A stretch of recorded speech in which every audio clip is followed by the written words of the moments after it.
Ok, gente, então vamos resolver agora esse problema, né, em Python, tá? Aqui está o código, vocês têm esse código lá no Google Sala de Aula e ele precisa de animação, então ele não vai rodar se vocês tentarem usar pelo site do Python, né, da disciplina, mas localmente, se você tiver o Matplotlib instalado, ele funciona assim, tá? E vamos colocar então o enunciado, né, em forma computacional. A gente tem uma barra de comprimento L 1 metro, difusividade térmica 9.7 vezes 10 a menos 5 metros quadrados por segundo, a temperatura inicial 800 graus Celsius, a temperatura de resfriamento 0 graus Celsius, né? E eu quero fazer para um tempo máximo de até 3.600 segundos, ou seja, 1 hora, né? Eu vou usar aqui uma malha em X com 200 pontos, tá? Aí eu vou calcular então o dx como o L sobre N, né? O comprimento sobre o número de pontos. E vou usar, ó, a condição de estabilidade para calcular o máximo ΔT que eu puder, mantendo a estabilidade, né? Que é ΔX ao quadrado sobre 2α, como está aqui. dx, que é o ΔX, né, ao quadrado, dividido por 2a, que é o alfa, o A, tá? Esse é o ΔT que eu vou usar. Poderia usar qualquer valor menor do que isso, até chegar nesse limite. Valores maiores vão dar problema, como eu vou demonstrar para vocês daqui a pouco. Bom, daí eu crio com um linspace vários valores de x, né? Inicializo aqui uma matriz T para receber os valores da temperatura, né? Do mesmo tamanho que o x, né? O x vai ser uma matriz com n mais 1 pontos, um array com n mais 1 pontos. E o T também, né? Onde eu vou guardar as temperaturas. Só que inicialmente eu estou criando todas iguais a zero. Todos os valores dessa matriz T igual a zero, tá? Vou imprimir na tela o tamanho da minha malha, vai ser o 200 pontos, né? Depois a gente pode até aumentar ou diminuir esse número para vocês verem. E aí eu vou impor as condições de contorno e condição inicial. Bom, com este comando aqui eu estou falando que todos os valores de T tem que ser igual a T0. É a condição inicial. T0, lembrando, é 800 graus Celsius, né? E aqui eu estou usando esta notação aqui de indexing, ou de indexação, para dizer que o nó 0 e o último nó, ou seja, o primeiro e o último, né? O nó na posição 0, que é o primeiro, e o nó na posição menos 1, que lembrando lá das aulas de Python, é a posição última do seu vetor, menos 1. Essas temperaturas vão ser iguais a TR, né? E essas são as condições de contorno do problema, que estão aqui, né?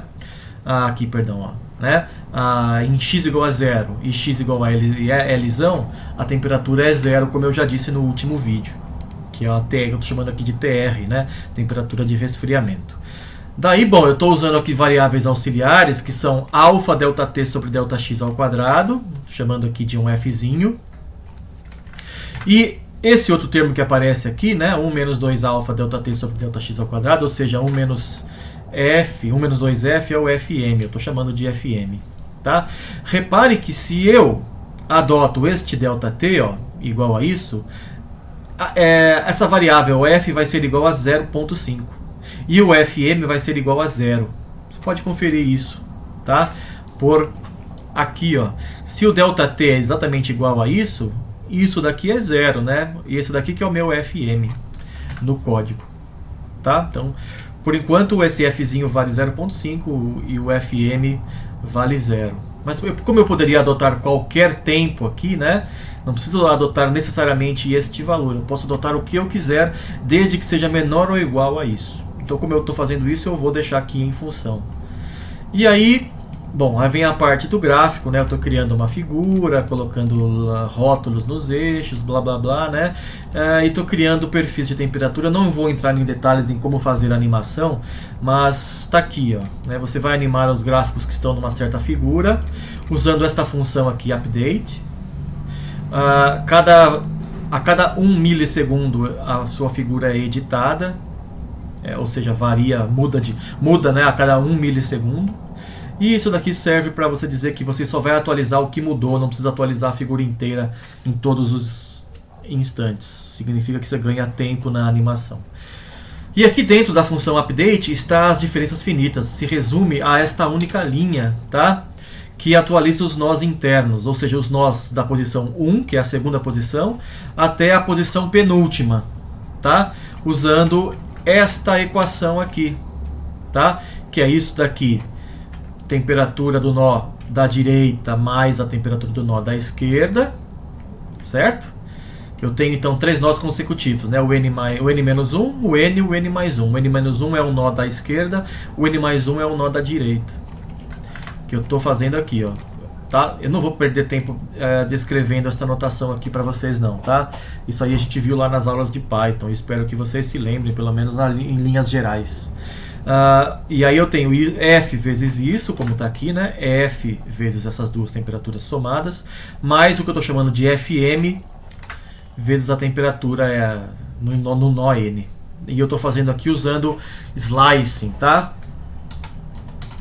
Vou até escrever aqui usando slicing. Tudo bem?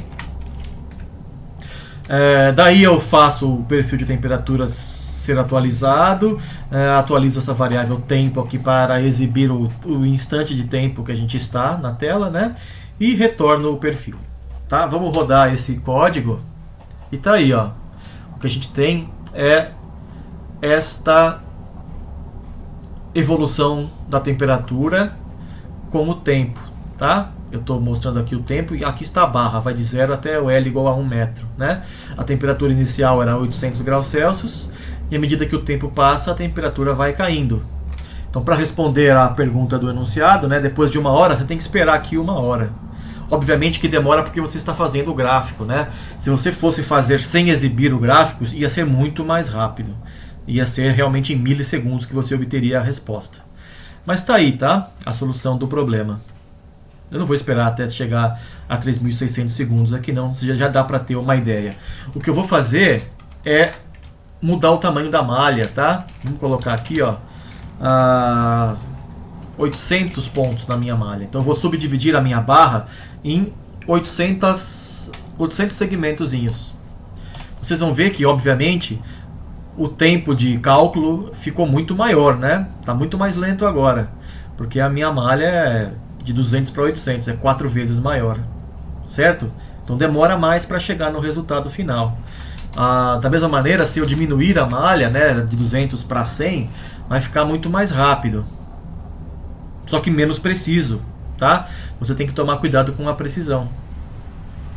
Tudo bem? Bom, vamos fazer agora uma outra análise. Eu tinha falado para vocês que o ΔT máximo é dado por esta expressão, né? Δx ao quadrado sobre 2α. Vamos colocar o ΔT um pouquinho maior. Sei lá, 1/10 de milésimo maior.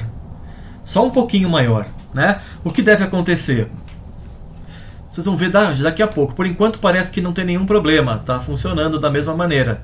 Agora, daqui a pouco, este gráfico vai começar a ficar esquisito. Acho que já dá para perceber que aparecem oscilações porque o método começa a ficar instável, tá? E aí ele passa a não ter mais validade física, tá bom? Né? Eu falei que ia ser bem dramática o efeito, bem dramático o efeito de aumentar o valor de ΔT, e tá aí, né? Perde completamente o sentido, tá? Se você aumentar ainda mais aqui o ΔT, a coisa fica ainda mais estranha. Começa mais cedo, né? Ela começa a ficar esquisito e acabou. Você não tem mais interpretação física nenhuma desse resultado. É simplesmente um artefato do método não ser mais estável. Tá bom, gente? Tá aí então o exemplo de transferência de calor, né? Ou seja, de resolução de equações diferenciais parciais por diferenças finitas explícitas, né? Aplicado ao problema de condução de calor em barras, tá? Então até a próxima, valeu!